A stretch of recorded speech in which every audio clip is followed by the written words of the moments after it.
can we say that decisions, we don't have right or wrong, but good or bad, right? So how do you know the decision you have made is good? Can you give me some examples? I think a decision is good if you find that you're able to explain the decision clearly, so you have very good understanding of what is behind your decision, that you have an explanation to justify your decision. And if you find that people understand and accept your justification, even if they don't agree 100% with your decision. So that's one element. Another element is, as I mentioned, a decision must be practical. And if I can see that the decision is being implemented and it's not having major, unexpected, disastrous results, then I think it's a good decision. If it's moving towards what we hoped it would achieve, then I think that's a good decision. Now, to take one example, I think there was one time, not at this university, but a previous university, where we had a very difficult situation. I was heading a department, and we had a decision to make. We had an opportunity, because we had some more money, we had an opportunity to expand the department. And I know a lot of people wanted to expand the department because that would show that our department had bigger status, more power, would be able to do more things, and so on. But I was a little bit hesitant, because I think that if you expand your department, then you need more resources, you need more office space, you need bigger committees, you have more paperwork to carry on, you have to find more work over time. And my feeling was that if we expanded, it would actually be quite difficult to sustain this expansion over 3, 4, 5 years' time.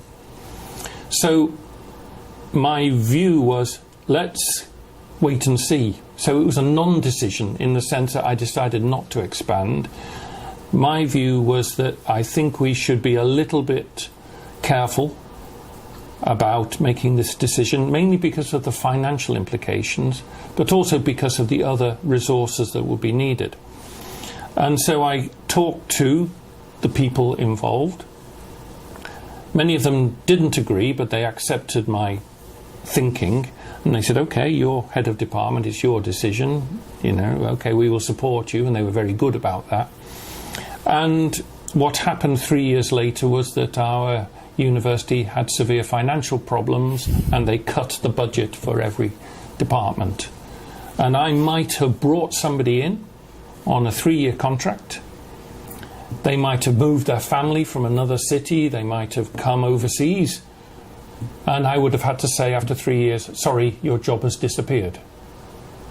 And so in that sense, I think it was a good decision, even though I couldn't have predicted the financial collapse.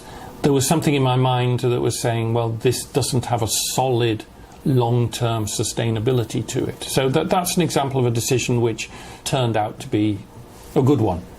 I've also made many bad decisions, of course, Oh, that's my next question. Can you recall any bad decision you have made?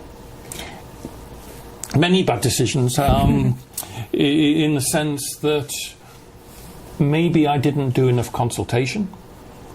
And sometimes I've allowed high-sounding principles to persuade me to make a decision without thinking about the real situation. So, to give an example, I was, again, head of a department. And for a long time, there'd been a piece of equipment that staff had contributed to.